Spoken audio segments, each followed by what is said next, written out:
Today is Wednesday, March 10th, 2021. Coming up on Roland Martin Unfiltered, the House passes the nearly $2 trillion COVID-19 relief package today and is headed to President Joe Biden's desk to be signed. House Democrats also approved the PRO Act, which would protect workers who want to form a union. We'll talk with Lee Saunders, president of the AFSCME. Two major confirmations today. Marcia Fudge will lead HUD, and Merrick Garland is the new attorney general, both approved by the United States Senate. And the interim president of the African American Mayors Association, Karen Weaver, the former mayor of Flint, Michigan, joins us to talk about what mayors need to recover from the pandemic. Also, we're talking coronavirus with Tom Joyner. Plus, Congresswoman Stacey Plaskett of Virgin Islands goes off on a Republican about his remarks regarding Black Lives Matter in that COVID-19 debate. Plus, Florida Rights Restoration founder Desmond Meade denied again for a pardon in Florida.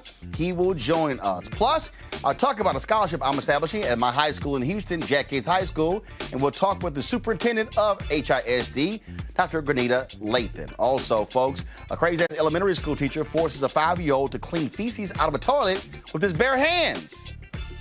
Crazy. It's time to bring the funk on Roland Martin Unfiltered. Let's go. He's got it. Whatever the biz, he's on it. Whatever it is, he's got the scoop, the fact, the find. And when it breaks, he's right on time and it's rolling. Best believe he's knowing. Putting it down from sports to news to politics. With entertainment just for kicks, he's rolling. It's on go, roll, y'all. It's Roland Martin, yeah. Rolling with Roland now. He's funky, he's fresh, he's real, the best, you know he's Roland Martin now.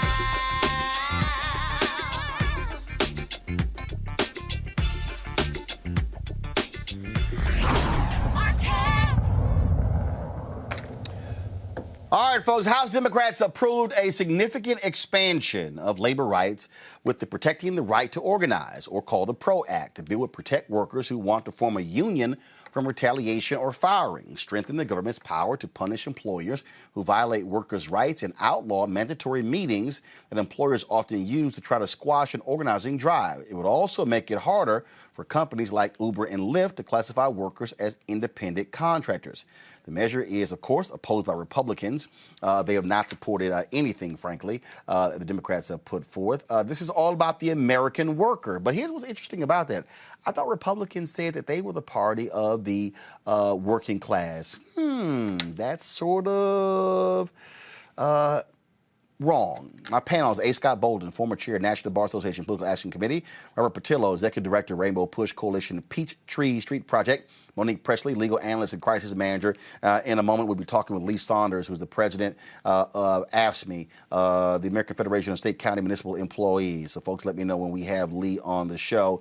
This is a huge bill, Robert, because, again, you have President Joe Biden, who came out strongly in support of this, pushing what this would mean for labor unions. You see what's happening in Bessemer, Alabama, where you have Amazon workers trying to unionize there as well. And this is a moment where if you're Democrats, how are you going to reward, frankly, your biggest constituency, the folks who pour millions into campaigns every year? This is going to put pressure on those Democrats in the Senate to actually break the filibuster to pass this. Yeah, you're absolutely correct. And I think what we're seeing is, as we are having this debate about the $15 an hour minimum wage, well, that wouldn't be as pressing if we actually had labor and organizing rights in this country so workers could collectively bargain for better wages. What if you could unionize McDonald's workers? What if you could unionize Walmart workers? Then the federal government would not step in. And it's interesting to me that the Republicans who at CPAC decided to try to cast themselves as the new party of the working class, the party of, as Ted Cruz said, truck drivers and people who work with their hands, are still opposing every effort to increase wages, to increase negotiating power, to increase health care benefits and pensions that really built the middle class in this country. And we have to understand that people need to put their money where their mouth is when it comes to legislating, and push through legislation that will help give workers more rights vis-a-vis these multinational corporations who currently control everything in our political system. I really did crack up, Monique, when I heard Republicans throw out, "We're the party of the working class." I'm sorry. which part of the Chamber of Commerce put their money behind?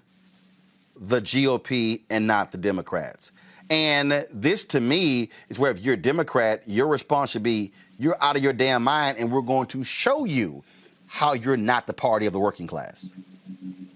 And they've been shown, the country has been shown that that's not their party. They just are homeless and in an identity crisis and trying to find some place to land where they can stand for something or anything at this time other than the former president. And he stood for nothing. He was, just an amoral lunatic. So they have no place to be. And they're grasping at straws. But it's quite obvious from the history of the parties, if you're looking at least the past 75 years, that is not who they are. And saying it out their mouths won't make it true now. But, Scott, they are correct in terms of what they've been able to do. But they've been appealing to the white working class for a different reason. They've been pushing their buttons on immigration. They pushed their buttons on NAFTA. They pushed their buttons on race. And so the problem is when you have folks in the media who don't know how to make the distinction when they talk about the working class voter. Those working class voters are not voting on working class issues, economic issues. They're voting on race. They're voting on cultural issues. They're voting on those type of things. And they're voting on the big lie. And they're listening to white Republicans who don't have their best interests at heart, but they're angry voters. They're angry because they believe that they're losing their country. They believe that they're losing it to immigration. They believe that they're losing it by 2043. And so this is the bigger lie, if you will. They get mad about entitlement, but you and I both know the top 10 states who get the greatest entitlements from the government are 10 red states in the South. And so it's always interesting. How do you convince poor white working Americans that the Democratic Party is a better party for them and that they're speaking, the Democrats are speaking to them, just not special interest groups or people of color? How do you do that? Because the Republicans keep convincing them to be mad about those race and color issues, right? But the reality is that the Republicans are killing those white working class voters on the economy with their policies. It's going to be a big challenge for the Democrats to do that. Maybe it doesn't get done, but that's the bigger lie, if you will, if you're not in the presidential race. Joining us right now is Lee Saunders. He's the president of the American Federation of State County Municipal Employees. Lee, glad to have you here on Roland Martin Unfiltered. We certainly appreciate AFSCME being one of the supporters of this show since the beginning. It passed the House. You had several Republicans who voted for it, but most of them didn't. Now it goes to the Senate. The problem that we're now facing is that it's 50-50. The question is, how do you and others in the labor movement get Democrats, especially a Senator Joe Manchin, a Kristen Sinema, to stay with Democrats and break the filibuster to pass this? Because ain't going to be 10 Republican senators. It's not going to happen. Well, let me just say this, too. And we've had some major successes since President Biden has taken office. We've got the rescue plan that's going to be signed by Biden. It passed the House today. It passed the Senate over the weekend. That impacts and affects our communities across the country. It affects working people. It provides additional money to state and local governments. It helps us as far as providing extended unemployment insurance, direct payments, free health insurance for those who are unemployed. The federal government picks that up. So we are doing the kinds of things that are necessary to attract, once again, the working class. But we've got to remember this also. Those who want to be organized into unions, more and more it is people of color and it's women. And we've got to prove the fact that there is a benefit to become a union member. There's a benefit because you have a seat at the table. There's a benefit because you can talk about wages and working conditions. There's a benefit because you can talk about safety and health issues. And that's where we're moving toward. We've had some major successes since Biden has become president. We've just got to keep that momentum up. And I'm convinced that we'll be able to flip some of those white working class voters, because that directly impacts, these improvements directly impact on their pocketbooks. We're going to have to talk to them. We're going to have to educate them. We're going to have to, talk to them every single day. But I think that we can change some of their minds to understand that the Democrats are standing for their issues. They're standing to support working people all across the country. And we're off to a great start. But this passed the House. It still has to pass the Senate and then get signed into law by President Joe Biden. What are y'all going to do to put the level of pressure on Democrats to stay and hold the majority for it to pass the Senate? That's going to require breaking the filibuster if you can't pick up 10 Republicans. That's a possibility. But right now, what we're going to do, Roland, is we're going to do what we do best, and that's organizing and mobilizing our members in our communities across the country and say, now is the time. Now is the time for working families to have the ability to improve their lives, the lives of their families, the lives of their communities all across the country. So we're going to put heat on those Democrats that may not want to do this. And we're going to talk to them about the importance of doing this, giving us that seat at the table.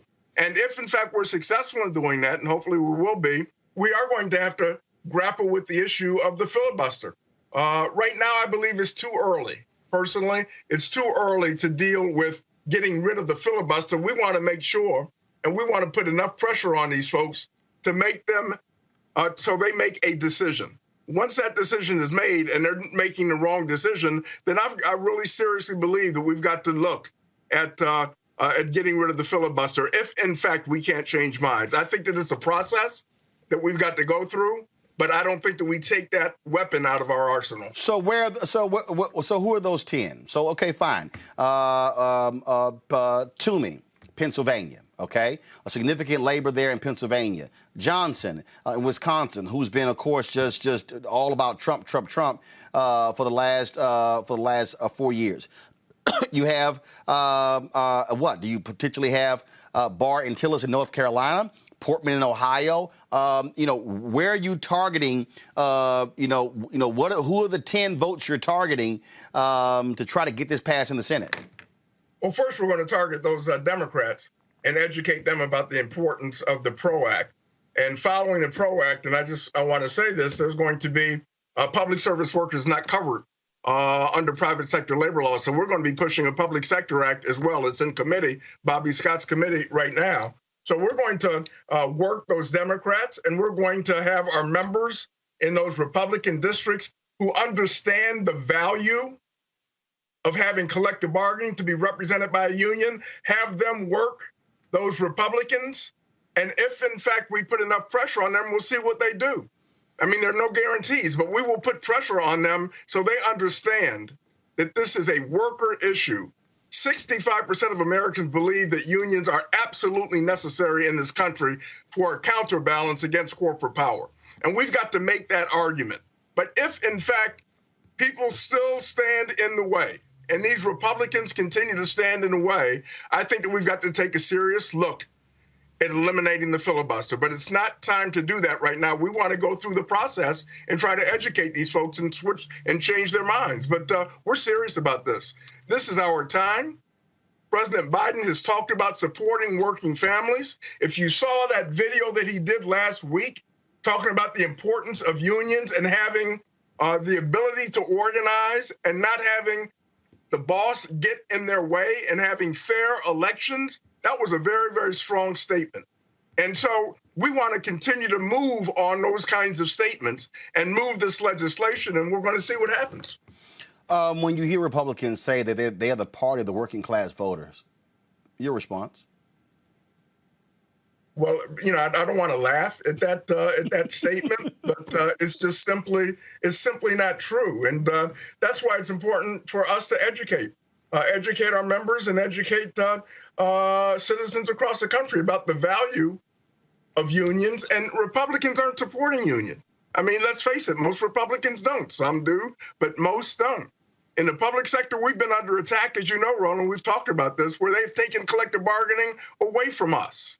in the public sector, we have a right to work environment because of the Supreme Court decision.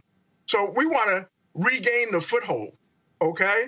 And the people that support us right now are the House Democrats who passed the legislation today, and it's going to go to the Senate, and we're going to put some heat and pressure on those senators, and then we're going to see what we need to do to get this passed, because this is vital to continue the improvements that President Biden is committed to do. All right, Lee Saunders, President, asked me. We really appreciate it. Thanks a lot. Thank you. All right. Go back to my panel here. It is going to be an uphill battle. I don't see, Robert, where Republicans are going to vote with Democrats on anything. You know what? I just don't. Maybe when they talk about the infrastructure bill, look, they didn't vote for them on the COVID bill. They're not going to support them on H.R. 1, the voting bill. Hell, Senator Mike Lee was on Fox News talking about the devil wrote this bill. They're not going to be with them on the George Floyd Justice Act. They sure as hell don't support labor. And so this is going to be the moment where I think labor unions are going to have to look Democrats in the eye and say, we put millions of dollars into your campaigns every single damn year. It's time for your ass to deliver.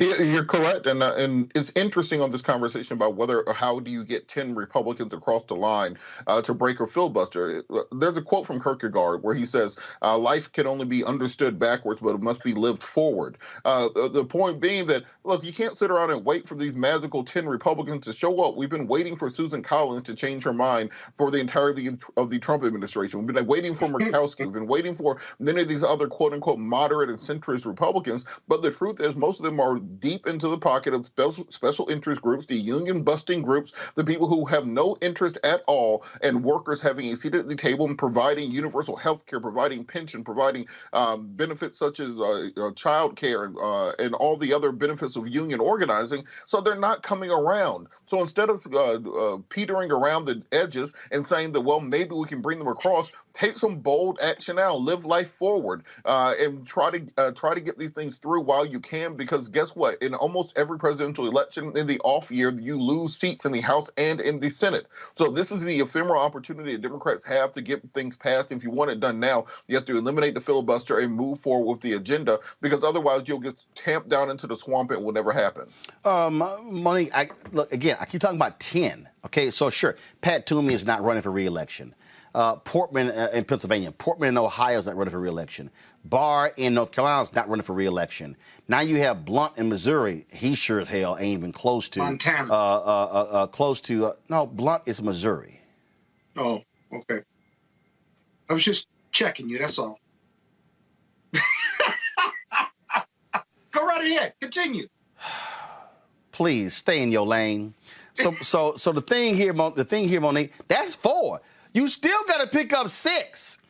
And again, I just believe the Republicans are not going to go there, and they are going to force Sinema and Manchin to have to wake the hell up. And just like Manchin the other day, he said on one of those shows, Sunday shows, "Oh, I forced these changes to get more support."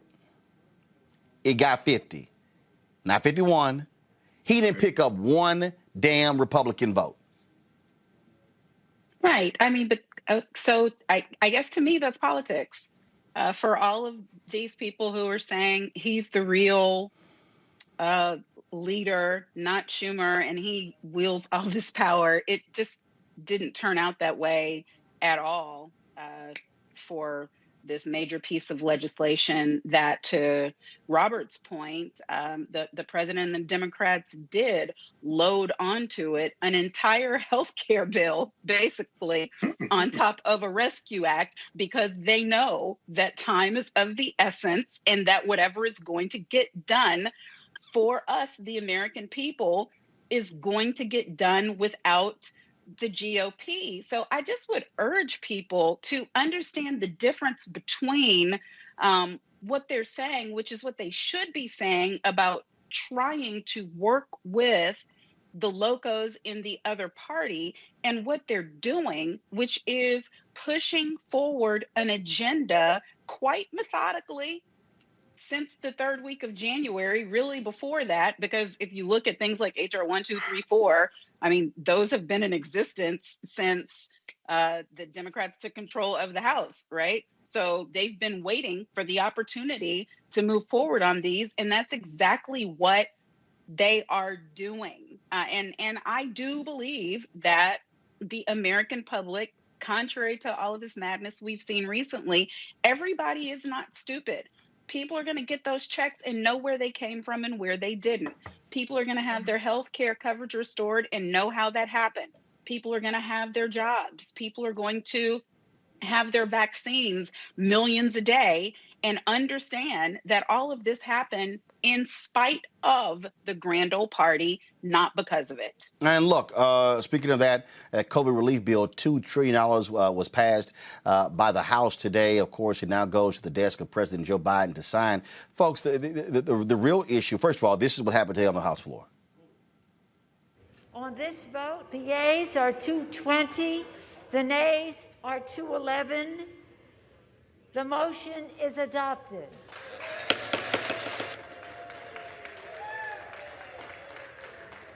Objection, a motion.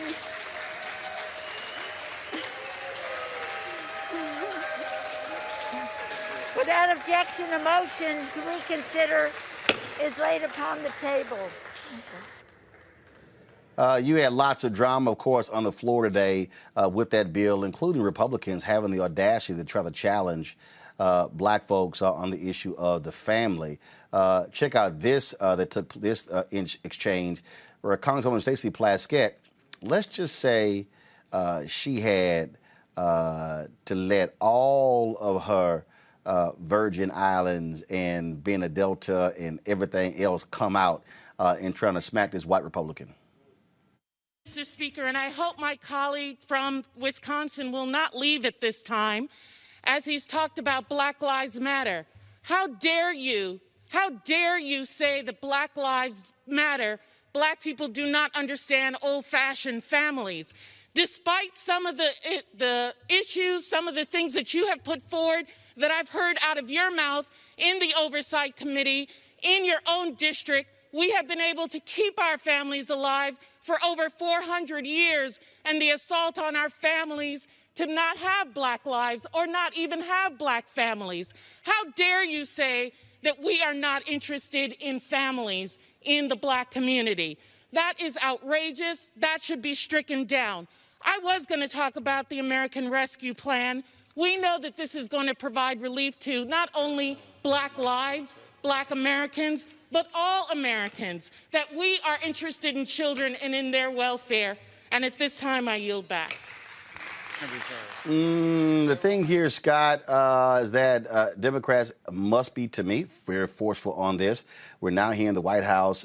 President Biden is going to give a primetime address dealing with COVID tomorrow. Then he's going to sign the bill on Friday, and then it's going to start traveling around the country.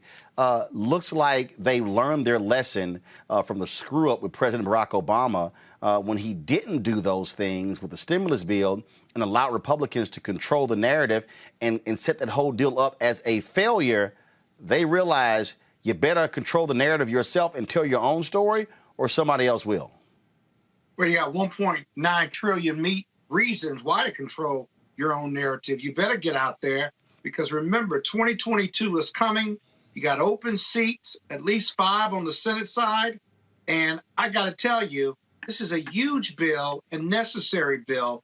And what Biden and the other Democrats who are running in all over this country in 2 years have got to hold the Republicans accountable, those who voted against it. As struggling as our families and economies are in this country, you've got to hold those Republicans accountable and make them explain in every state, in every district, why they voted against COVID relief. It will not be sustainable. It is not defensible, and they ought to hold them accountable in every election coming in 2022. But you can't hold somebody accountable, Robert, if you don't explain to the people what they voted against. You can't just focus on the $1.9 trillion piece. You got to say, this is how much money we put in for K-12 education. This is what we put in for pensions. This is what we put in for police and for firefighters. This is what we put in for this and this and this and this and this. This is a quote from a political story I think it's important. Congressman Jim Clyburn, there are a lot of people who use the term victory lap in a derogatory way. I've already heard people saying that Biden is about to take a victory lap. Well, that's a lot of crap. He said one of the, if not the biggest mistakes that Obama made, in my opinion, was getting the Recovery Act done and not explaining to people that he had done.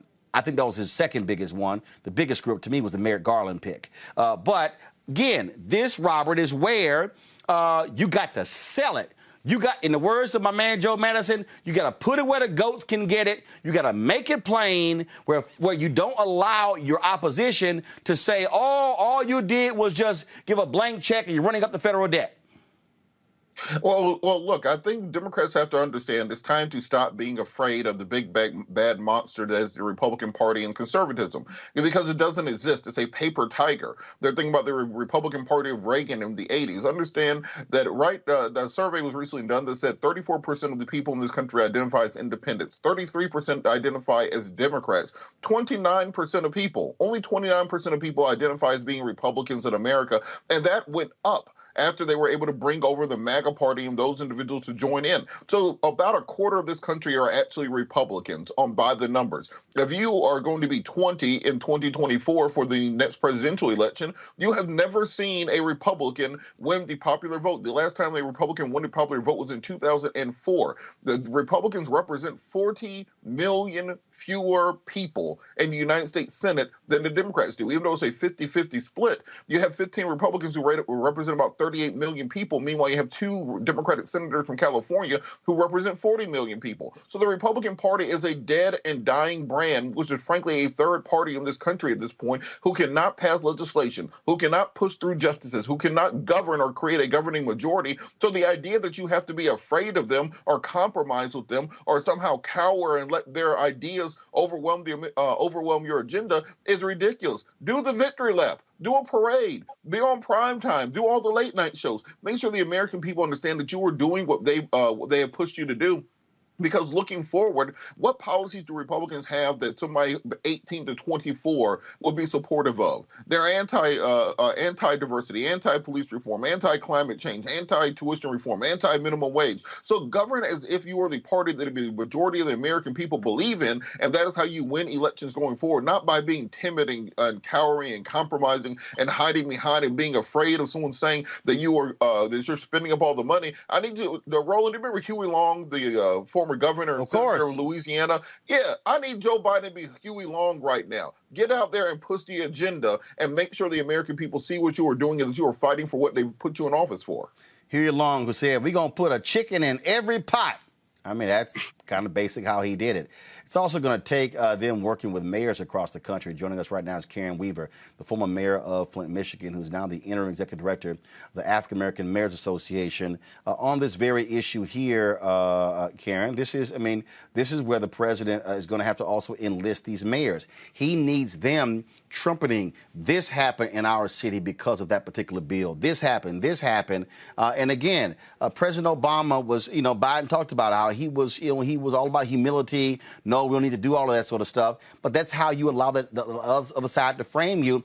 Other people, they saved Elkhart, Indiana, and hell, them white folks there still went Republican, where Obama should have been there saying, if it wasn't for me, y'all broke asses wouldn't even be here. I mean, sometimes you got to go ahead and make it plain to the folk who saved your butt. You're exactly right, and thank you for having me. You are exactly right. You do have to make it plain, and you have to spell it out and let people know what you have done. And mayors are a great avenue for making that happen because, it happens locally. And mayors know what's going on. They are the pulse of the city and what is happening and what we need. And so who better to work with than mayors? When you want to make things happen, when you need a voice, when you need a platform, when you need someone to trumpet and say what you've been doing and be that microphone, mayors are the ones that can make that happen for you. So you're absolutely right that Biden needs mayors at the table and mayors saying what is going on and what has happened and why this is important. Speaking of this particular bill, is really going to help lots of cities who were economically distressed as a result of COVID-19. I'm sure your organization is quite happy about that.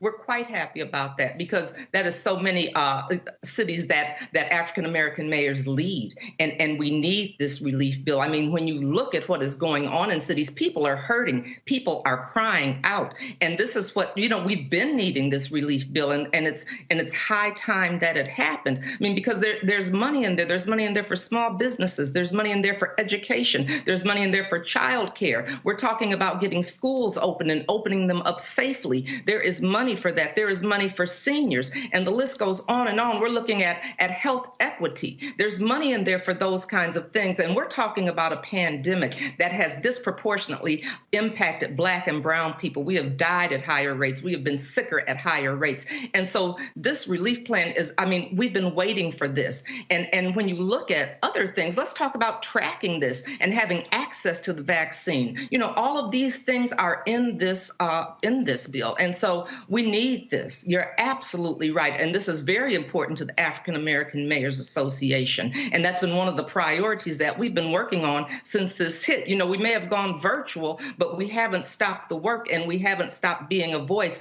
and convening African American mayors and meeting with the White House and talking with Vice President Kamala Harris and saying, here are our list of priorities. Here are the things that we need, and here's how this helps us.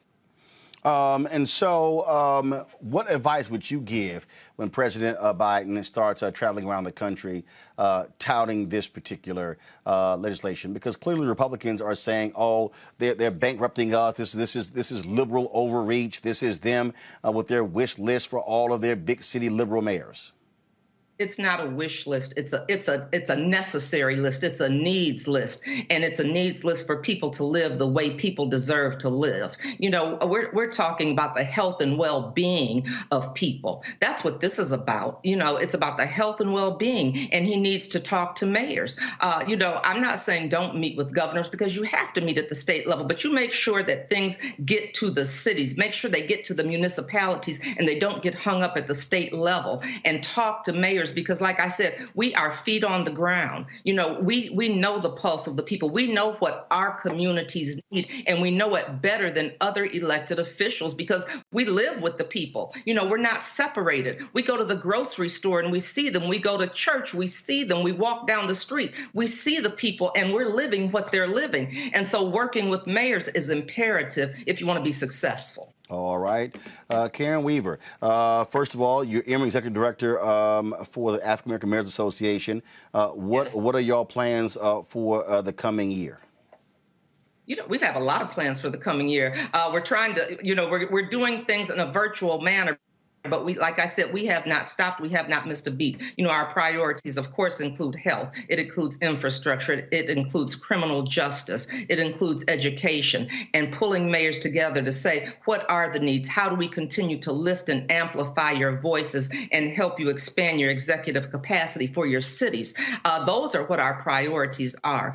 We want to continue to work with our partners at the White House and let them know what's going on and how they can be helpful to cities, whether we're large cities or small cities. We represent over 500 African-American mayors. That's a large group of mayors, and we're looking to make that even bigger. So, we want to continue to lift the voice and make sure that African-American mayors have access to resource and best practice and are able to, like I said, amplify their voice and let people know what we need. The time is now. The time is now. We are not going to stop being a voice for African-American mayors. We're not going to stop talking about what we need because, we face different challenges. As mayors, we all face similar challenges, but as an African-American mayor, there's an added layer of challenge that we face. You know that. And so we're going to continue to make sure we're at the table, that our voices are heard for not just ourselves, but for the people that we represent. implement and get the resources to our mayors, make sure they have what they need so they can do the best job possible. But like I said, I mean, housing, that's an issue. Health equity, that's an issue. Criminal justice, infrastructure, those are issues. Economic empowerment, those are the things that we're working on and we're going to continue to work on as the African American Mayors Association. All right then, Karen, we surely appreciate it. Thanks a lot. Thank you. All right, folks, got to go to a break. We come back. We'll talk about Marcia Fudge being confirmed as the HUD Secretary, also Merrick Garland, new Attorney General. Later in the show, we'll also talk with Grenita Lathan, Dr. Grenita Lathan. She is the superintendent for the Houston Independent School District, but she's now moving on to Mississippi. Houston School Board of Trustees, what the hell were you sorry asses thinking letting her leave? We'll talk about me launching a scholarship at my high school, Jack Yates High School, a Magnet School of Communications. All of that next. Roland Martin Unfiltered. Back in a moment. A good home shapes nearly every part of our lives. It's where we start and end each day. It's where we raise our families and come together in times of joy. It's where we find shelter and comfort during times of hardship. The past year has reminded us just how important it is to have a safe and stable place to call home. But right now, for millions of Americans, that sense of security and peace of mind is out of reach. Our country has an immense responsibility and a profound opportunity to address the housing crisis facing so many people, to provide relief for those struggling to pay their rent or mortgage as a result of the pandemic, to ensure every American experiencing homelessness has a roof over their head, to revitalize our communities and help more Americans achieve the dream of home ownership, to break down the barriers of injustice that still limit the futures of far too many young people. Every community faces unique challenges that require its own unique solutions. We all want and deserve the same basic things: a safe place to live and an opportunity to succeed with dignity, with grace, and with hope. I'm Marcia Fudge, and I'm honored to serve as the 18th Secretary of Housing and Urban Development. I am proud to join a group of public servants who work with compassion and determination to change the lives of those in need, and I can't wait to get started. Now, she initially wanted to be the head of agriculture, but that went to Tom Vilsack. But she is the first black female to lead HUD in some 40 years. This is one of those critical nominations, Monique, because when you talk about the housing plans that were put in place or that were totally ignored by Ben Carson, he didn't know what the hell he was doing. He had no clue what the hell he was doing. And so to have somebody who not only was a member of Congress there from Cleveland, but more importantly, she was a mayor. And so she brings that experience to HUD Secretary. Thank God to have somebody back in charge of housing in this country who knows what the hell they're doing. In charge of all of these cabinet posts. And that's another thing that hopefully the American people can recognize. The difference between the last administration and this one is competence. Putting people who actually know how to do the jobs, who have experience in the area, who have a vision that carries our country forward. Those are the people who are being nominated and appointed to these very critical positions by the Biden administration. And that did not happen without the advocacy of Black and brown girls and women all over this country in any number of different organizations who fought to have not just people of competence, but people who were representative of us in these offices. And former Congresswoman Fudge is just another example of that. Scott, again, we had to deal with the last 4 years of gross incompetence in so many different areas. One of them was indeed housing and urban development. Yeah, you're absolutely right. Marcia Fudge is an incredible elected leader. She certainly will be more competent than her predecessor. But I do think we got to be pretty honest. You all keep talking about her being qualified for the position. Other than being mayor, there's nothing in her political resume that says she has any experience at developing housing for poor people and otherwise. However, that being said, because of her commitment and passion, she has a real opportunity to make a huge difference in the Democratic agenda and closing the housing gap and making life better for African Americans and our rural communities as well. Let's not forget about that. What do you mean nothing? First of all, what do you mean nothing? She does a significant job. What do you mean nothing in her experience? What do you mean nothing in her experience? The reality is when you're one second. One second. She doesn't have any experience in housing development. Okay, hold on. First of all, let's be real clear. She called it a dumping ground. No. The Secretary of Housing and Urban Development, isn't about developing projects. One of the things that Scott.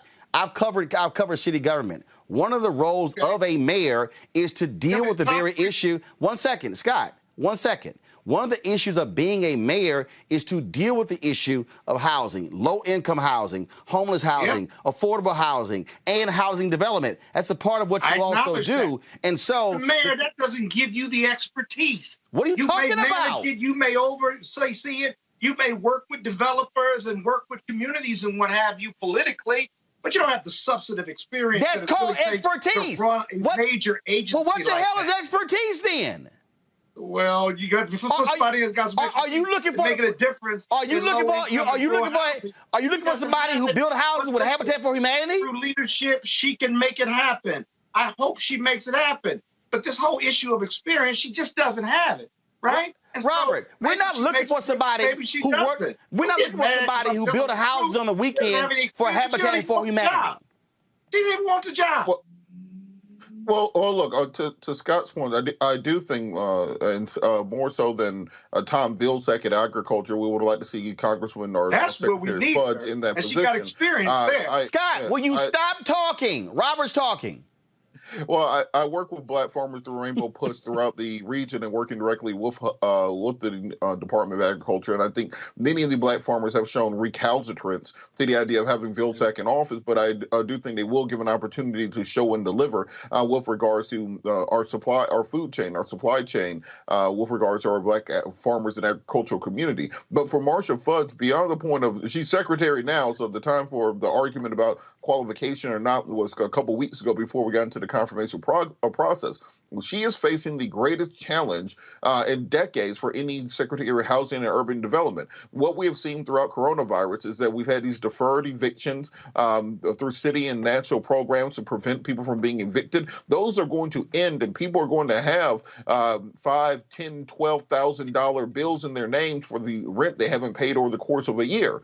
You're going to have a foreclosure crisis at your doorstep. The minute that these forbearance programs that banks have been putting out there and mortgage assistance programs are gone. We also are facing the gentrification crisis in Black communities around the country. Right now on Auburn Avenue, Sweet Auburn, you got a juice shop, a tea shop, and they're about to put a Starbucks there in a historically Black neighborhood where much of the civil rights movement was planned. And this is the same story across the country. You just look at Harlem, just look at other Black communities around the country. How do we ensure that we're not displacing Black families and Black communities and historically Black neighborhoods in the name of urban development? And what policies are going to be put in place to ensure that we have a diverse city and not simply the reverse of what they said, Chocolate City and its vanilla suburbs are going to be a vanilla center and then the chocolatey outside areas. So we have to look at the challenges before her and ensure that we hold everyone accountable. I love the history.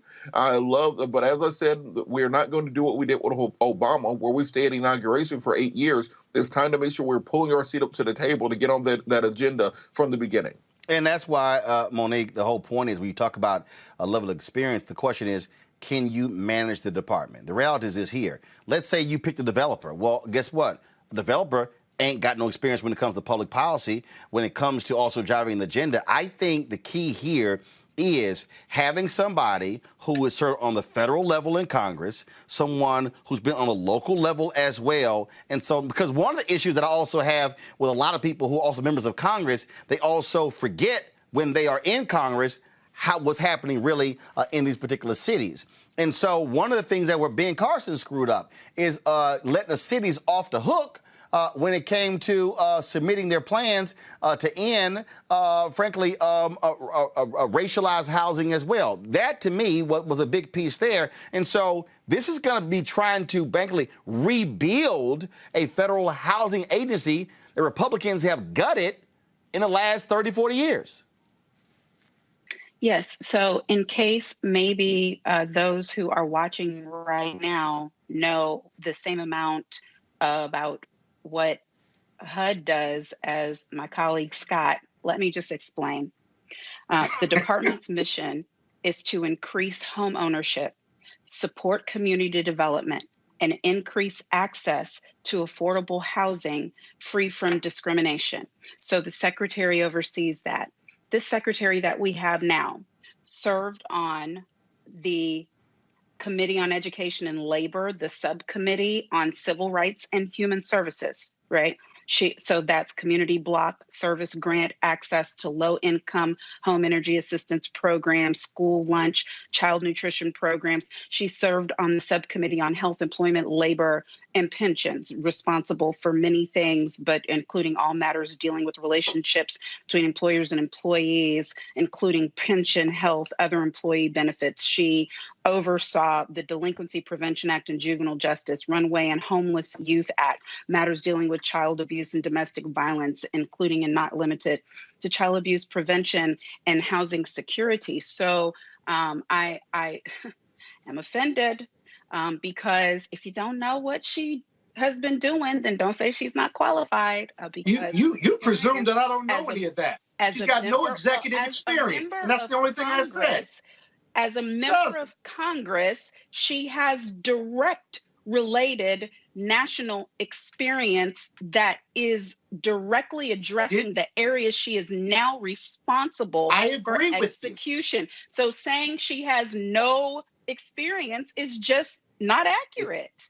That's just not true. No executive experience managing a large agency like that and never having worked in that field. You didn't say executive experience in management. But my hope is that she does very well in the area. I don't think it's the right fit, but I hope she does very well. Clean it up now if you want to and say she's not an executive. I said that in my presentation. But that's not what you said. Ain't got to clean it up. Truth hurts sometimes, but that's reality. We had a mayor running for president, and a whole bunch of people thought it was a good idea. Not that I was one of them, but I'm not going to say that this Black woman who has executive function as a mayor and has served leading committees and has served on committees for years in this exact area isn't qualified. We'll see how she does. She's but qualified very limited, and she that's has going to be a problem, and we need strong leadership. All right. And another thing. Robert, you got anything to add? No, as I said, I think we have to be cognizant of the challenges that we have ahead of us. I do wish all the secretaries well. I'm one of those people that I root for every administration to do well. I hope the Trump administration had done well. I hope the George W. Bush had done well. It's as if you're on a ship. You want the captain to do as good as possible because you're on the ship with them. And I think as we're looking forward to the challenges facing this administration and other, as well as any others, this is one of the most challenging transitions that America has had. And Secretary Fudge has a very big plate ahead of her. Yep, exactly. And also and I hope she succeeds. You done? And I said that before, so I didn't clean up anything. You have to listen to my analysis. It's complicated sometimes, but you got to listen to it. Actually, when somebody says it's complicated, that also means it's confusing as hell. That's what it means. All right, y'all. And don't forget today, also the Senate confirmed 70-30 Merrick Garland to be Attorney General. All right, got to go to a break. We come back. We're going to talk COVID vaccine with Tom Joyner. He's retired, but still got something to say. That is next on Roland Martin Unfiltered. Your work keeps the community safe, but what keeps you safe at work?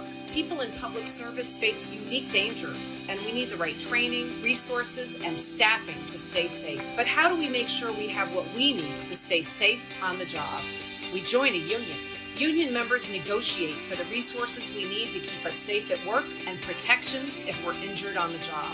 Union members are better trained and better protected. Job safety. That's the union difference. The The work you do is important. A lot of people depend on you, and you deserve respect. Respect includes making a decent wage that reflects how hard you work for your community. So what's the best way to make sure you get the pay you deserve? Join a union. Union members are paid more than people with similar jobs who aren't in unions. For women and people of color, the union difference is even greater. The respect you deserve, the pay you've earned. That's the union difference. People in public service work hard every day in our communities, and we deserve respect for the work we do. That means a secure retirement with benefits you've earned through years of service and hard work.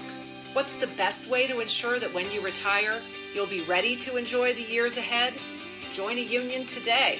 Union members negotiate our contracts, which is why we're more likely to have substantial retirement benefits. A secure retirement. That's the union difference. Georgia outlaws pizza.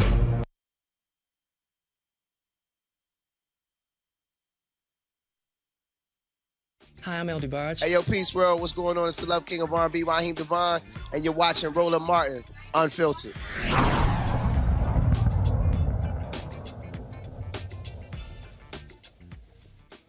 All right, folks, Tom Joyner retired at the end of 2019 after 25 years of doing his nationally syndicated radio show, of course, known for support of HBCUs, and Take a Loved One to the Doctor Day initiative. Now he, of course, is trying to get these black folks to get out there and take this damn COVID vaccine. He joins us right now. Tom, where you talking to us from? Miami? You in the Bahamas? Jamaica? Where you at? Best place in the world, Miami. So let's talk about this COVID-19. There are these assumptions that black folks don't want to take it, but the reality is, what I've been hearing from doctors all across the country is, folks are saying we don't know where the information, where to sign up, where to get it. Yeah, I've heard that. I've heard that too. I did mine. My hesitation was the long lines because I got things to do. I can't be standing in line all day for a shot, and then I might not get the shot.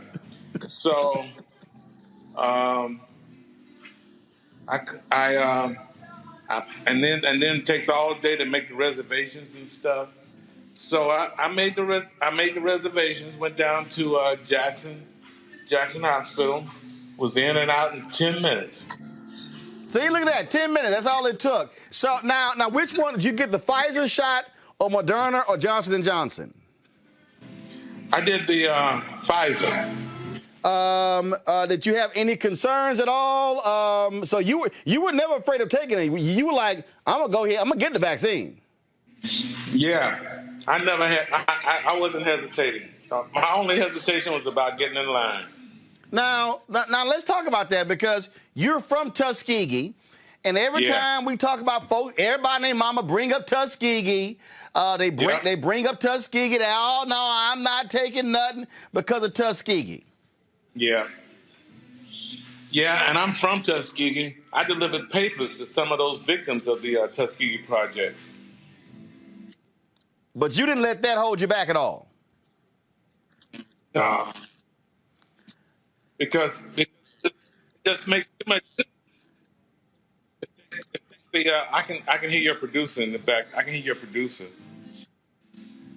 Can y'all stop talking? Tom, go ahead.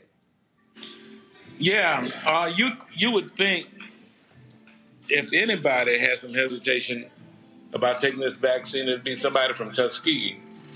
But no, it just makes too much sense. I was concerned about the trial study and how black folks were, might have been or might not have been represented. But, I was watching something and a black man who was watching. No, I did this thing for the AMA, and this doctor was on, and he said he was concerned, and he looked into it, and he said black folks were real well represented in the trial study. So I said, yeah, man, I'm ready to get out the house and go somewhere. So I went on. Man, I ain't going nowhere without the vaccine. So I got vaccinated, made my reservations. I'm going to Cabo end of May for the Soul Music Festival with Charlie and them.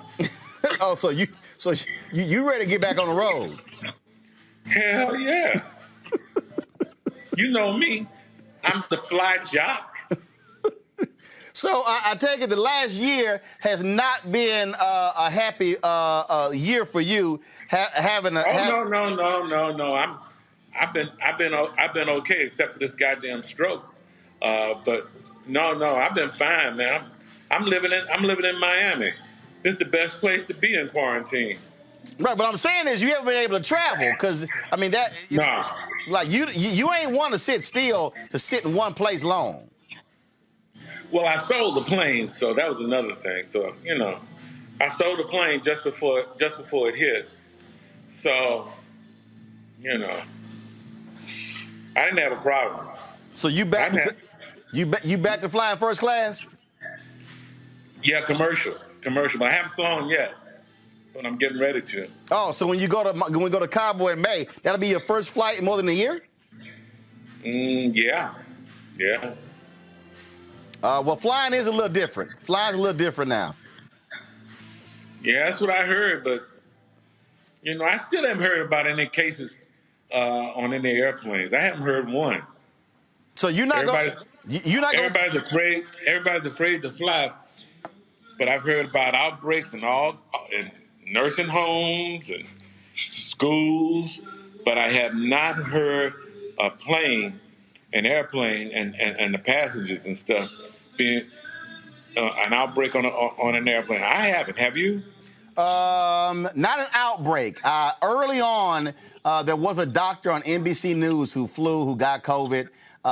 But he said he did the mask and everything, but he thinks he didn't cover his eyes. So I've flown. So one of the things that I do, I've had more than 100 COVID segments. I've had black doctors and scientists from A&T and all kind of places.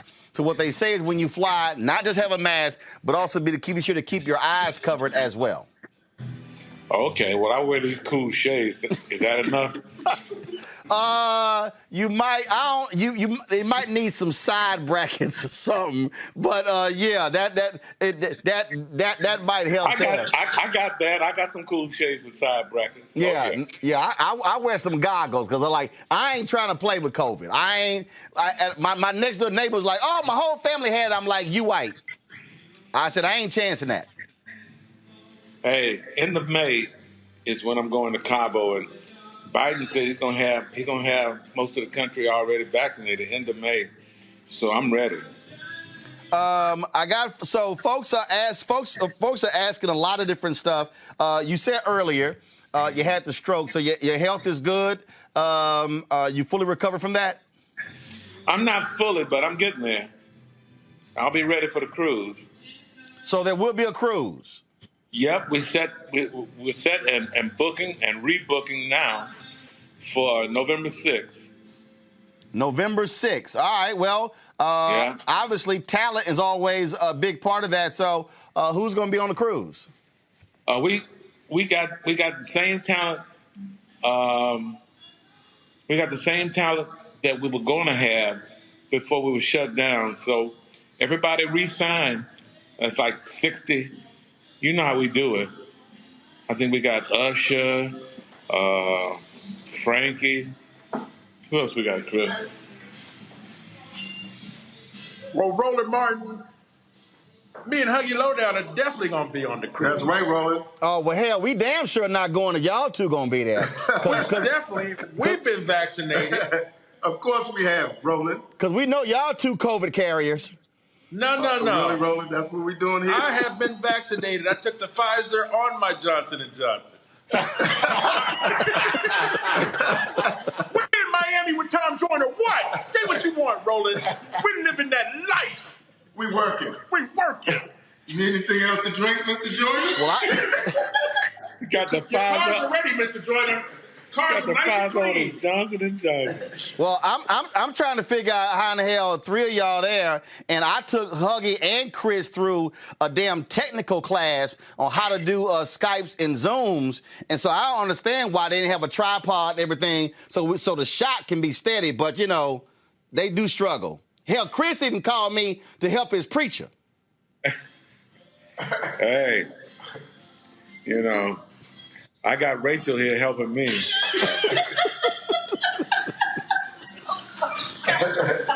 So you got all them folks helping. So, Tom, folks are comment. First of all, let me just hear my panel's here. So let me have each one of them get to ask you a question. Monique, you got a question for Tom Joyner? No, just hey, Tom Joyner. It's good to see you. All right. Love you. Tom, that's Monique Love Presley. You too. Hey, yeah. Haven't talked to you in a long time. It's been too long. Yeah. How's your client? Bye, Tom Joyner. Bye. Oh, can't ask. All right, y'all. That's of course. I didn't call your client's name. I just asked. Bye. All right, Monique. Scott Bolden, question for Tom Joyner. Hey, Tom, just wishing you the best with your health. I grew up in Joliet, Illinois, and started out with you when you were at in Chicago before you became the fly jock, and I was there when you became the fly jock. So yeah, I'm a big fan, long time, and I just wish you all the best health-wise, brother. Thanks, man. Tom, here trifling last Kappa. We let him on the show. Robert, Robert, go ahead. Well, interesting enough, Tom Joyner's actually my commencement speaker when I graduated at Clark Atlanta, so it is an honor to be on with you. Given the current situation, what is the beverage package on the cruise, and when do we start making deposits? The beverage package? You mean the one where you meet me at the bar and do shots? Yeah. Like, can we do like the all-inclusive, or do I have to pay a la carte? Because I feel like we're going to be fully hydrated this entire trip. Hey, just meet me at the bar. I'll pay for the shots. All right, I'm holding you to that one. Oh, yeah. I don't mind.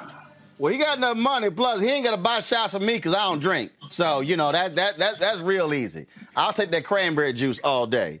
Tom, folks comment on Facebook and YouTube. So the biggest question they're asking is, do you miss the radio?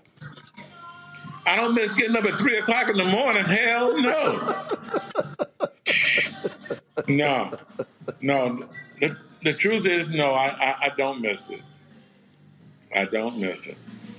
You know, I know if we were still on the radio rolling, January 6th, we'd have been there in D.C., wouldn't we?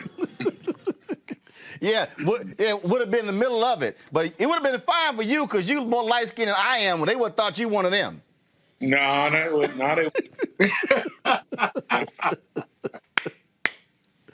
You know, I have to admit that I miss that. I miss that not being, you know, in places, you know, like D.C. on January 6th or on some of these Black Lives Matter marches.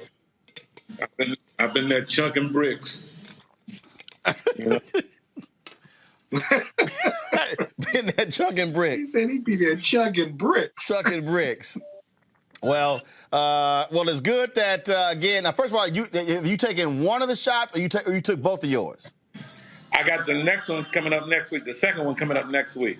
Gotcha. All right then. Well, look. Good luck with that. Glad you can join. What about you? You taking yours? I have not. I'm on the list. You and I are not in the same age bracket, so I'm a little lower than you. My parents are 73. They got their shots. Roland, here's what I don't understand.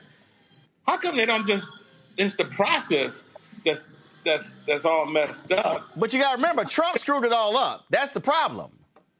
How come they just can't make it simple? You just, if you want the shot, go get the shot, and they're open 24 hours. Right. How come they can't do that? Because they could have done that, but the problem is Trump is stupid, and all his people were stupid.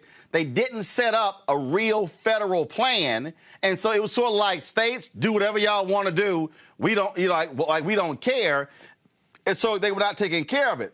What you just described, I remember, they had a whole big old news conference. Oh, they were going to have testing in Walmart parking lot and Walgreens and CVS. All, that never happened. And so you're right. You should have had a system where, that's right, you were giving COVID shots 24 hours a day in grocery stores. And I mean, it should have been a real plan, but there was an idiot who was in the White House who didn't give a damn about everybody else. That's what happened. Okay, so why they can't change that? I mean, I don't understand. I know Trump didn't have it all set up, but goddamn, he's gone. So open it up, shoot everybody in the arm, 24 hours a day till you get everybody all vaccinated. Well, that's what they're working on. They're trying to do right now, but again, trying to figure out how to coordinate all of that was one of the issues. But you're right, and you know they're playing from behind. But again, the fact that if you can coordinate to do shots till 8 o'clock at night, you can do shots 24 hours if you want to. No, I agree. Yeah. All registration and stuff. Just give folks the shots that want it. I agree 100%. All right, sir, that's it for us. I appreciate it. All right, Roland. Y'all enjoy Miami. All right, come see me when you get to Miami. All right then, we'll do. Y'all, the Tom Joyner there in Miami. Got to go to a break. When we come back, Desmond Meade, the brother who led the Amendment 4 in Florida, went before the Florida Parole Board to try to get his pardon. We'll explain exactly what happened. Next, to Roland Martin Unfiltered. Are you geolocating people through the FBI based on where they were on January 6th? He asked you about the geolocation and metadata aspects and gathering related to the gathering of metadata that is related to your investigation into the January 6th riot.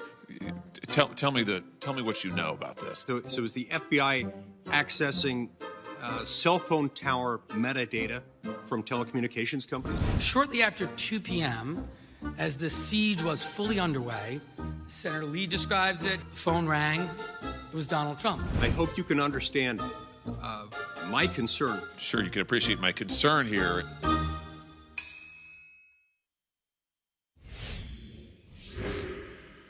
If people begin to believe that their democracy is fraudulent, if they conclude that voting is a charade, the system is rigged, then God knows what could happen. They rigged an election. They rigged it like they've never rigged an election before. Actually, we do know what could happen. It's happening right now. The U.S. Capitol overrun, under siege. Pro-Trump extremists storming inside, flooding the halls, reaching the floor of the House of Representatives and the Senate. Millions of Americans sincerely believe the last election was fake. It was a landslide election, and everyone knows it. When thousands of your countrymen storm the Capitol building, if you don't bother to pause and learn a single thing from it, then you're a fool. I know your pain. I know you're hurt. We had an election that was stolen from us. We got to this sad, chaotic day for a reason. It is not your fault. It is their fault.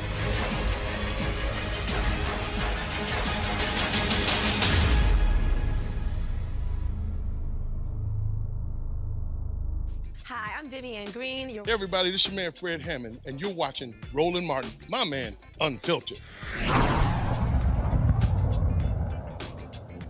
Folks who are formerly incarcerated have to go through a very arduous process in Florida to get there, to actually get a pardon. You literally have to go before a committee where the governor sits on. And frankly, it's strange. It's just crazy and stuck on stupid there in Florida. Well, Desmond Meade, the brother who led Amendment 4, which restored the voting rights for upwards of 1.4 million people, went back before the board today. The governor sits on that board in order to get a pardon. Well, that didn't happen. He joins us right now. So in a second, we're going to be joined by Desmond to talk about that. Of course, he out there on the line, activist, fighting, leading. We of course work with him, spend time working with him. But Governor Ron DeSantis, again, blocking a pardon for the leader of the Florida Rights Restoration Coalition. He went before the Clemency Board, and what happened, first of all, DeSantis and the Clemency Board removed the minimum 5-year waiting period for felons to apply to have their civil rights restored. The governor refused to issue Meade a pardon due to a dishonorable discharge from the military. Now, what's so stupid about this, y'all, is like the last time this came up, where they literally said that he needed to go back to the military to get some kind of answer. I don't know what the hell. Desmond Meade joins us right now. So Desmond, okay, what the hell was the reason this time? Hey, Roland, first of all, thank you so much for having me on. At the end of the day, what it really is I'm just a casualty of some infighting that's going on on the Clemency Board between the governor and our Secretary of Agriculture. And the excuse this time is that I had a court-martial back in 1990, I believe. And I know that's just pretense, because clemency is not about what you did. It's more about what you've done after you have served your time, after you have committed your last offense. What type of life have you been living, and how have you been contributing to society and demonstrating that you're so-called, quote-unquote, rehabilitated. And so I think I've more than proven that. But for some reason, this governor insists on just going back and digging up old things, and Rich is really irrelevant at this moment. And here's the thing here. Okay, so you talked openly about your previous issues, going to jail, drugs, all those different things. When you it's in my book. Right. I mean, talked about it. When you went to jail in Florida, right, it had nothing to do with the court-martial. Nothing. So let's just get, the reason you went to jail in Florida had nothing to do with the court-martial. How long ago were you in? You released when? You're talking about almost 30 years, if not more. You released 30 years. You were released when? In 1993. You released in 1993, and here we are. 1990. And since 1993, led a clean life, went to law school, did all these things, and he's still trying to go back to the 90s? Well, yeah, so let me just be clear. In 1993, I was released, but my mother passed away a couple years later, and I really dove into a drug addiction like crazy, which caused me to get in some more trouble. And so the last time that I was convicted of any offense was back in 2001. And so if I have transformed my life since 2001, since the last episode, why are you going back several episodes before that, right, to raise an issue when clemency is supposed to be about what you've done after you've committed your last act? And this is part of the issue with this board, because before we've had individuals who've gone before and they've tried to ask them, have they committed their life to Christ and all kind of stuff, which actually has nothing to do with that, because what if they were Muslim or they didn't actually believe in God? But this is part of this problem where and this is one where the governor literally sits on the board. So when you went before today, was he present? Yes, he was, and you know what? That's a major problem with these type of boards, because when you have politicians deciding who gets the vote, who don't get the vote, and who gets pardoned and who don't get pardoned, you leave a lot of room for politics to play a role in it. My wife, let me tell you, you thought I was upset. My wife, Sheena, was with me, and she was about to go off. And I'm going to tell you, one of the things that struck her was that this governor gave pardons to people who didn't even bother to show up for the hearing. Didn't even bother to show up, giving pardons away left and right. But for some reason, once again, he wants to deny me, and now is forcing me to seek a presidential pardon. Find a way to remove that military court-martial off my record before he would consider it again. Okay, so for the folks who don't know, what does getting a pardon do for you in Florida? What is it now? Because you have your right to you have your right to vote, correct? I had my right to vote. What a pardon does, first of all, pardon is a form of forgiveness or absolving me of all the past mistakes that I've made in the past. And that is typically done when a person has demonstrated that they have turned their life around. The other thing that the pardon does, it removes that ban that I have to be able to possess or be in the vicinity of a firearm, right? Because when you lose your civil rights, you lose the right to bear arms as well, and that is not automatically restored. However, Martin, something good did come out of today's hearing that I believe is even much bigger than me. Because when we passed Amendment 4, what we did was we created a pathway for people like me to be able to have our voting rights restored. But our civil rights weren't restored. And so even though I was able to vote in my very first presidential election last November, because my civil rights was not restored, I still can't practice law in the state of Florida because I can't apply to the Florida bar until my civil rights have been restored. And then the big one is that I still have a hard time finding safe and affordable housing for my wife and children because of my civil rights not being restored. And there are many homeowners associations that would not allow me to own or even rent a house until my civil rights have been restored. And so even though Amendment 4 gave me the big daddy as far as the right to vote, they still made some civil rights or the restoration of rights that would increase employment opportunities and housing opportunities for people with felony convictions. Well, today, the governor and his cabinet did amend the clemency rules to allow for the automatic restoration of civil rights to anyone who qualifies under Amendment 4. And so now people are not just only having their voting rights because of Amendment 4. Now they can have all of their civil rights and have a better opportunity to really, truly experience the American dream. Well, and the fact that you led Amendment 4 getting passed is reason enough. Well, this governor should have had the guts to give you that particular pardon. So hopefully folks will weigh in and lean on President Joe Biden to issue that presidential pardon, which would then provide the opportunity for you to be fully free. Well, I hope so, too. You know, after seeing all these different pardons that were thrown around last year, you know, I think that looking at who got the pardon, I think I more than earned that opportunity. So let's see how that works out. Otherwise, regardless, though, Roland, we're going to continue here in Florida to now engage these returning citizens even more, get them registered to vote, because we got an election next year, a midterm where the governor's up and the rest of the clemency board officials, they're up for election. And so we're going to engage our people and get them registered to vote and riled up and ready to go when November 2022 comes along. And when you know, of course, just let me know, and we'll be down there with the Robo-Mobile with y'all to help you do it. Most definitely, man. Appreciate the love. Desmond Meade, we appreciate it. Thanks a lot. All right. All right, folks.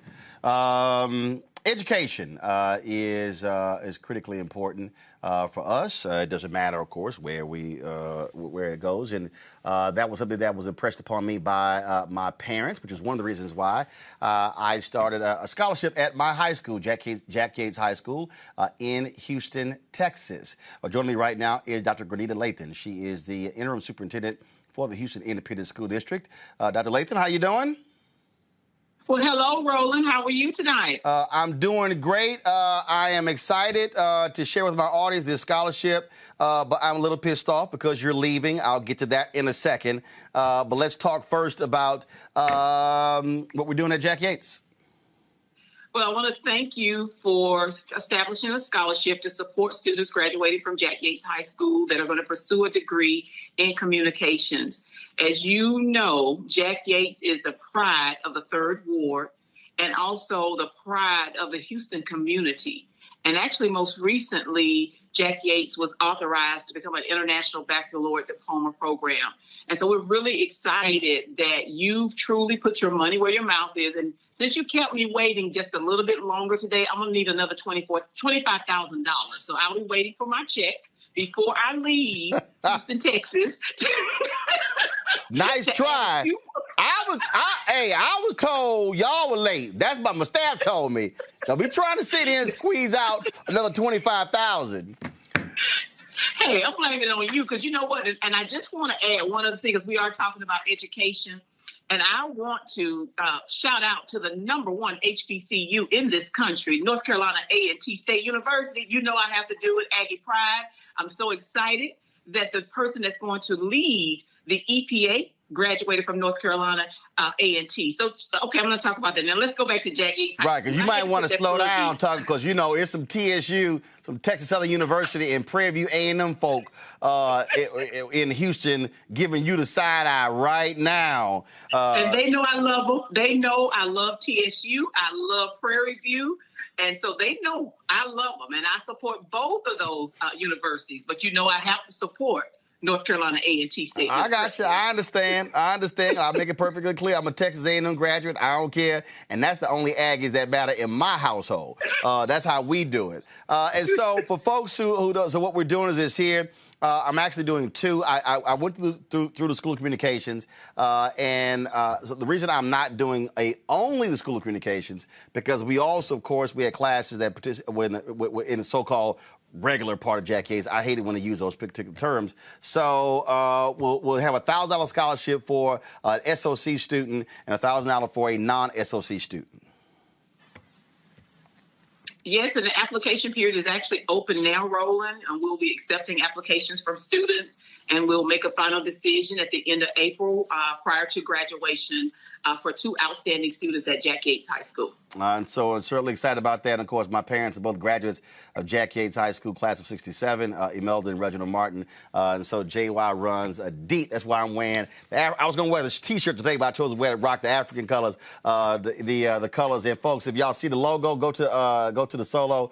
Y'all see the logo of the show. Y'all do see what those colors are. Ain't no coincidence. Those are the colors of this show, because everything started for me there at JY. Let's get to some other business. I was not particularly happy to read that you are leaving HISD to go to where? I'm headed to Springfield, Missouri to serve as their new superintendent. And so when do you, how long have you been in Houston? I've been in Houston 6 years, and I start my new position on July 1st. First of all, how have y'all been handling COVID and all the things that come with it? A lot of other places, they're now trying to come back with kids in the classroom. Have y'all had students in the classroom, or that now being phased in? We've actually had 86,000 students attending school face-to-face since last October. And then we have another 120,000 students actually learning online.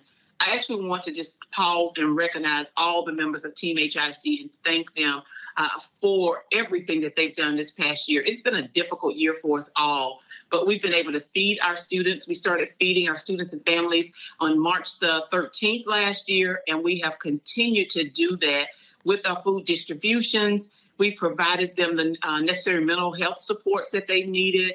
But our teachers and our principals and other members really have stepped up and supported our students. It is, of course, it has been a whole lot of drama for a lot of folks with trying to get folks back into the classroom, being safe. And so how have y'all been able to do that? What has been the strategy there in Houston? We created a communicable disease plan where we assembled principals, teachers, medical professionals, and central office leaders, and they developed a plan. It was called our reopening plan. And that reopening plan addresses every area of safety. Our board actually invested about $34 million to help with PPE, water, everything we needed, additional cleaning supplies, additional personnel to ensure that our campuses are safe. And we have added extra staff to help clean throughout the school day. Questions from my panel. First, I'll start, I guess, Monique, since you're there from Galveston down the street. You get to ask the first question of Dr. Grenita Lathan. Monique? All right, Monique, you're muted. Oh, sorry about that. There you go. Well, thanks so much for all the work that you do, and congratulations. I wish you well on your next challenge. But what has it been like for the students dealing with this transition, and what do you think the steps are going to be that are necessary to make up for just the amount of days and hours of work that have been missed and focused during the past year? It's been difficult, especially for our students that are learning at home. You know, socialization and interacting with your peers, we all know it's very important. And you all are in communication, so you know how important it is to be able to relate and connect with people. And I believe that has been one of the most difficult experiences or challenges for our students this year. As it relates to making up for learning loss, we have already added additional tutoring support for our students. We're adding additional days to our school calendar for the 2021-22 school year. And we'll be providing extended days, extended hours, even on the weekends, to support those students that have fallen behind. Robert? One thing that I think goes by the wayside in this conversation, particularly with regards to COVID and its effects on schools, are teachers. What have been the effects on teacher morale, teacher retention during the course of this outbreak, and what are some of the steps that have been done that maybe other school districts can replicate as they move toward in-person education again? You know, last fall, it was very difficult. I'd say in August and September, mental health wise, it was very difficult for our staff members because everyone was worried about, you know, their own well-being, coming back face to face, being in a building and being surrounded by other people. We tried to focus on giving staff members assistance through our employee assistance program. We held different, what we call wind down Fridays, where it was a virtual party. We tried to provide additional support to our staff. We actually established a mental health hotline, not only for our families, but also for our staff members, so that they can call that number and speak with someone to receive assistance. But like I said, it's been a difficult year, and that's why every opportunity I get, I say thank you. Thank you for people giving more of themselves than they probably physically had to give this year. And, you know, we still need to get everyone vaccinated, and we're going to keep working on that. But I am very thankful to all of our staff members for their hard work this year. Scott? Yeah, Doctor, congratulations on your new position. I must say that as I look around the school districts around the country, what you've reported versus other jurisdictions has been very uneven, probably for a lot of reasons. I worry about the students in grade school, elementary school, and high school that we've lost because they couldn't keep up or they didn't have the software, hardware, and able to be engaged electronically or remotely. One, how do you explain the unevenness depending on the state or the municipality you're in? But two, how do we reclaim those students post-COVID so that they get the full benefit of their educational opportunities? Thank you for those two questions. And I'm actually going to start in the reverse. We actually lost about 11,000 students this year as a result of COVID, the students that did not return. But I want to address the devices. I'm very proud that we actually distributed over 145,000 devices. So every child and parent that requested a device received it. Even children where there are several children in one home, every child received their own device. We actually deployed about 35,000 hotspots to support our students. And, you know, it was surprising last March to look at or find out about the digital divide. We all knew it, but I think it's something like, you know, how you tiptoe around things where you know you need to go and you kind of throw things in a closet to hide them.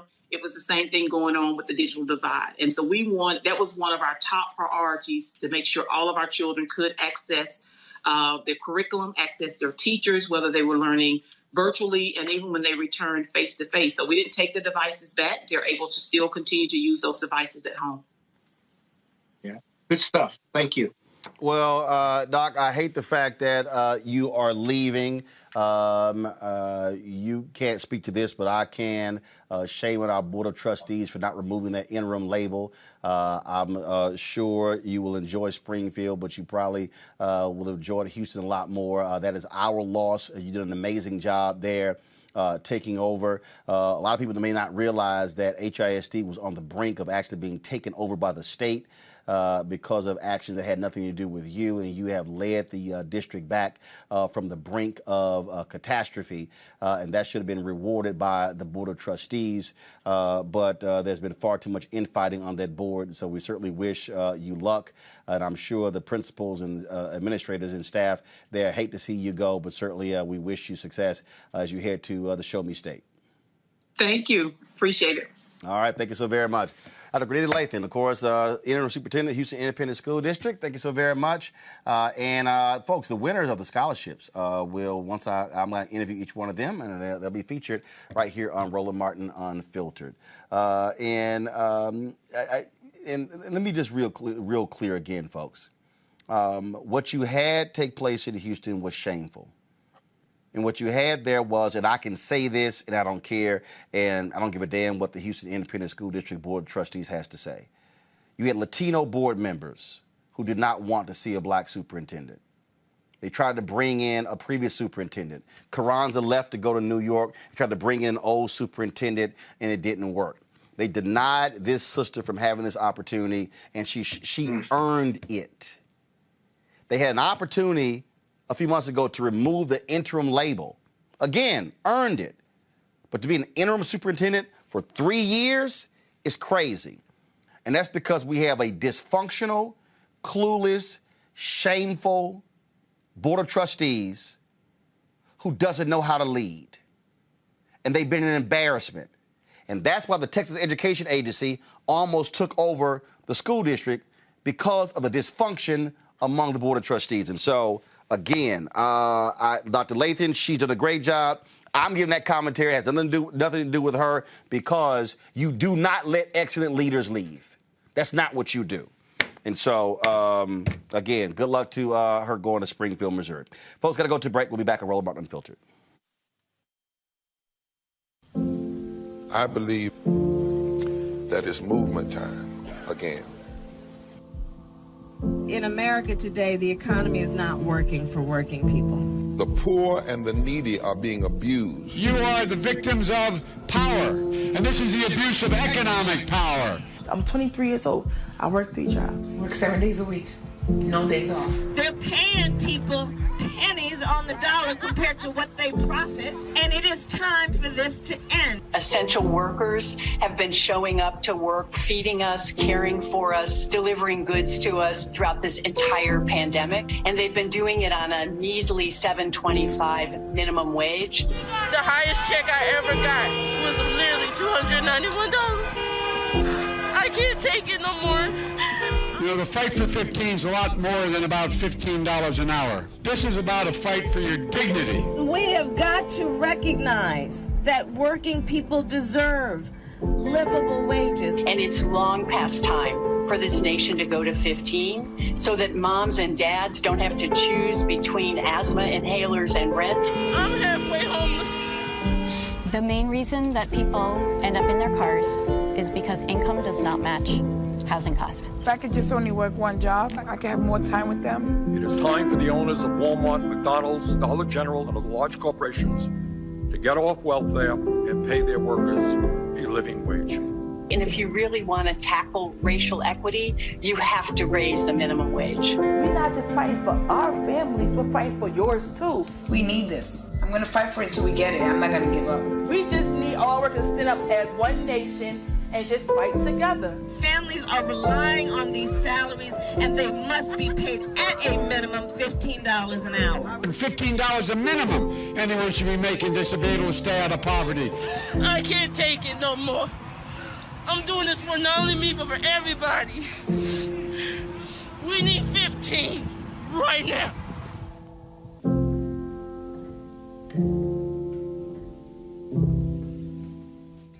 everyone, it's Kiara Sheard. Hey, I'm Taj. I'm Coco. And I'm Lily. And we're SWV. What's up, y'all? It's Ryan Destiny, and you're watching Roland Martin Unfiltered. No charcoal grills are allowed. I'm white. I got you, huh? Illegally selling water without a permit? On my property. Whoa! Hey! Give me your ID. You don't live here. I'm uncomfortable.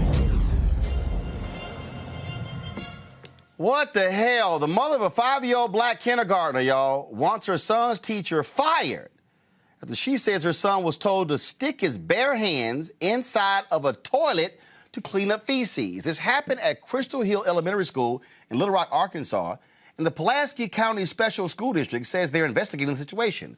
The only explanation the teacher gave to the principal was that she was trying to teach the student how not to stop up the toilet. Well, the teacher has been placed on administrative leave. The family says they plan to press charges. What the hell? Monique.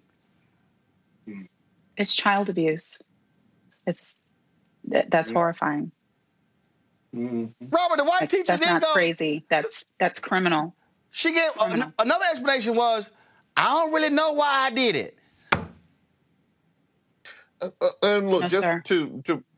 to Monique's point, that's beyond simply crazy. That it's a criminal act. That is a form of torture. That is something you would hear in the gulags of Russia. That's something you would hear in Guantanamo Bay. That's something you would hear from some of the worst dictators on earth. The concept of forcing a child into a situation like that. I hope they have gotten the child therapy, and we have to reevaluate. I'm a big defender of good teachers. Teachers like this, we have to make sure that we weed out of the population and give these people the sorts of psychological evaluations they need before they're put in charge of raising our children. Children spend more time with their teachers often than they do with the parents, quite frankly. So we need to ensure we're getting the best quality people around them and not folks with clear psychological issues along these lines. I don't know what the hell some of these folk thinking, Scott, but that's somebody I would not want in a classroom ever again. And this was a little kid, too. Not that that matters, any kid, but he couldn't be more than 5 years old. I saw the picture in the report that your team sent us, and it just makes no sense. So therapy, terminator, Monique raised a really good point about child abuse. I bet you there's a state statute that you could fit this set of facts into, and you could go to the local prosecutor and see if she could be prosecuted on top of her losing her job and her teacher's license. That makes no sense. But again, they don't see us, right? So she sees that young black kid as an animal, not as a human being, not as a child of a mother and father. So she ought to be criminally prosecuted and civilly and from a regulatory basis, everything taken from her. And just keep it moving. I mean, that's all. I mean, it's not a big debate. The problem here is, it's not guaranteed they'll remove her from the classroom. I'm just simply saying. There's no debate on what needs to happen. Oh, no, I understand. Well, first of all. There cannot be a debate on that. Well, guess what? We've seen a whole lot of ignorant stuff from school districts before. And so hopefully there's not going to be a lot of the whole debate. And then you don't have this, well, I don't know why I did it. I mean, I was trying to teach. There's misconduct, and then there's complete bullshit. She needs to be prosecuted. She needs to lose her license, lose her ability to have a job. Her and the school district needs to be sued because there's negligent hiring there, negligent training. I could write the lawsuit up in about a half hour. But it's not just therapy for the one child. There needs to be a full investigation regarding any child that she's been interacted with, because nothing like this happens in a vacuum. And if something as blatant as this happened, there is no telling what the other actions, statements, aggressions have been taken against the children in this class or again in prior classes. And so that school district has to do the full extent of their job, as does the Child Welfare Services Office and the prosecutor's office. Because she felt comfortable doing it. See, that's the other thing, Roland. She felt comfortable doing it. That's what you got to investigate, as Monique said. And if it's not feces, who knows what else is out there? They're out there practicing hanging this young kid for fun.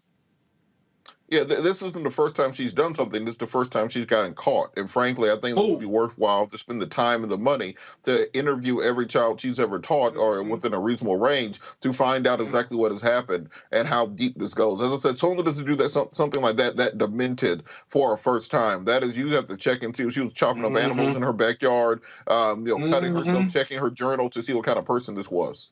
Yeah, that's some sick shit, man. That's some sick shit. Indeed. All right, folks. That is if us. We didn't play. What's next? We didn't play this here, Scott.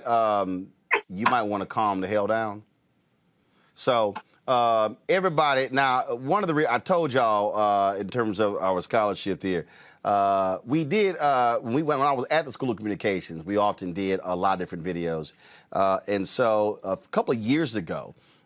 When my frat brother Ted was there, he was over School of Communications. Everything got to be about a fraternity. Don't hate Ted Irving. They digitized.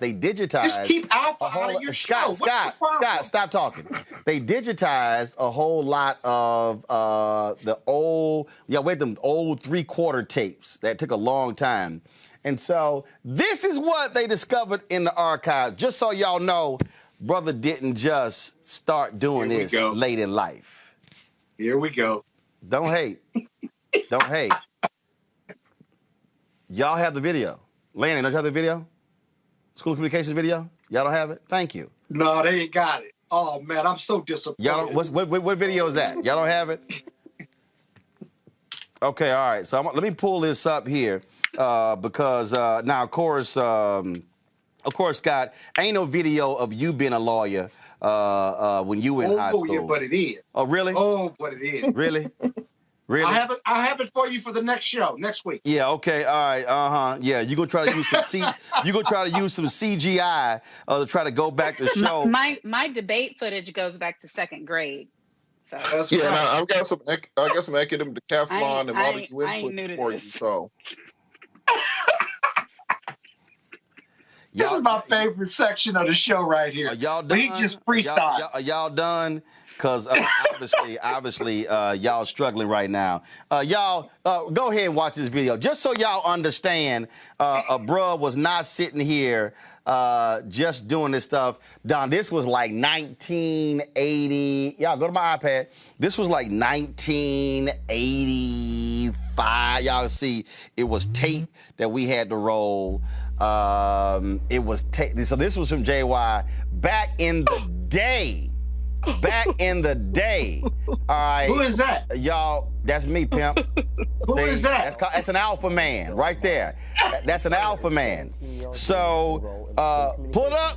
Located on the Jack Yates campus. I would like to take you back to my previous years in SOC and also This was shot, I think, my first year starting in the home of Ms. Bertha Davis. 86 or 1987. So we were there. My following 3 years. And then, of course, I think I'm going to be interviewed by somebody next. I told y'all, this was like way before digital video. And so all y'all new people don't quite understand what this was like, of course. And Scott, just so you know, I was only named the top student at my high school, School of Communications. That's why I'm... Matter of fact, go ahead and turn it up, because I'm talking about all my awards. You ain't never had this experience, Scott. That's very important. I think that should be very important in any type of job. Roland, what does television production offer to you as a class? Television production offered a challenge for me. That was the main reason why I came here. Thought 3 other fields, but I thought this would be the most challenging field because, first of all, in a field like this, or even journalism, you always have a deadline. And the deadline is very important. And it's up to you to meet that certain deadline. All right. You've had a pretty prosperous high school career so far. You've been an outspoken student leader. What else have you accomplished? Hold on, he about to name the awards. Listen. Awards like my band award, my service award, certificates in English, and also my baseball awards. But the ones I really like best are maybe my communications award. I was gladly trading in all of my other certificates for my television awards or even my just major school of communications awards because those are the main reason why I came here. all the others, they're good, but they're, not actually what I came in for. All right. That's what I'm saying, Scott. So Scott Bolden. All right. So Scott Bolden. See, when you see those of us who are alpha men, we were distinguished before alpha as well. I mean, I know you were an alpha man then. Guess what? I will applaud you. You got more hair back then, and obviously you had a lot of awards and stuff. What happened to all that hair, man? Guess what? I still got mine. What happened to all your Guess hair? what? You don't have hair. Second of all, I got even more awards. But don't be a hater. If y'all want to show again, that's one of the reasons why, of course, I'm giving back to Jack Yates High School. All love. All love. Yeah, I wish you stop interrupting Monique and Robert when they try to make their point, because you act like you in an amen corner at church. They don't need you affirming their points. Well, I just like them to know I support them, except on, I'm not going to say that one issue. Send them a text in. Okay, all right. Send them a text. They don't need you sitting there interrupting, trying to make their comment, because you're trying to get more time in. Did you get mad when we look down and text each other because you say we ain't ready? See, still talking. Robert, go ahead. Did you really spread all your awards out on the table just for a high school interview? You obviously didn't understand. The point of the interview was a profile, and we needed props. That's what happened when First of all, you had a crooked-ass backdrop last week, so you shouldn't talk about... The camera was crooked. You shouldn't say... The camera was not crooked. You had a crooked-ass backdrop, because if Robert, don't make me pull the video from last week, Robert. See how humble you were even in high school, that your ego hadn't got ahead of you yet, that you were humble enough to get all your things and put them on a table. Hold on, no, Robert, let me help you out. How many touchdowns you run in the high school Robert, let me help you out. That's going to be on next week. Robert, let me help you out. That wasn't all my school communication awards, son. You had more. That wasn't all of them. First of all, I only had one on. I had 10. Boy, you don't want none of this.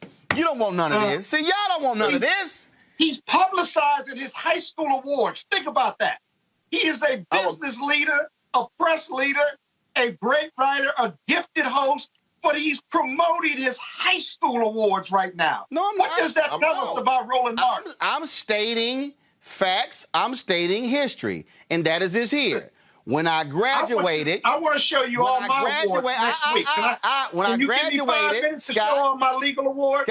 Scott, when I graduated, the teachers voted the best student in their 4 years there. I'm sorry, I got it. My bad. God. And Robert, that wasn't in the video. All right, y'all, we got to go. Y'all was don't be a hater. Holla.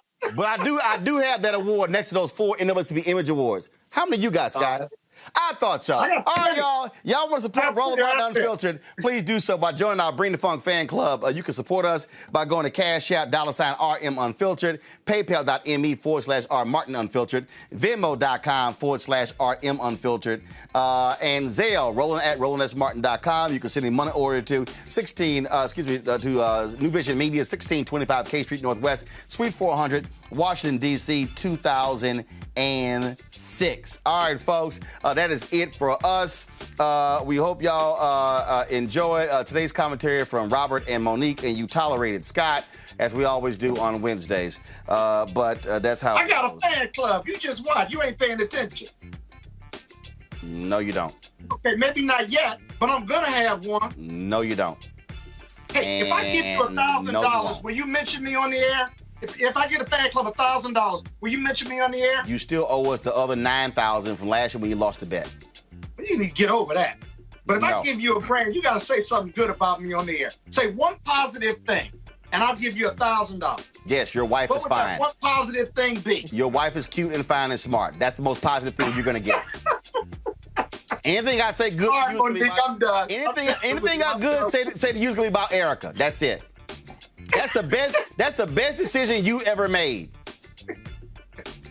It's the best one she ever made as well. Not quite sure about that. All right, y'all. I will see y'all tomorrow right here on Roland Martin Unfiltered.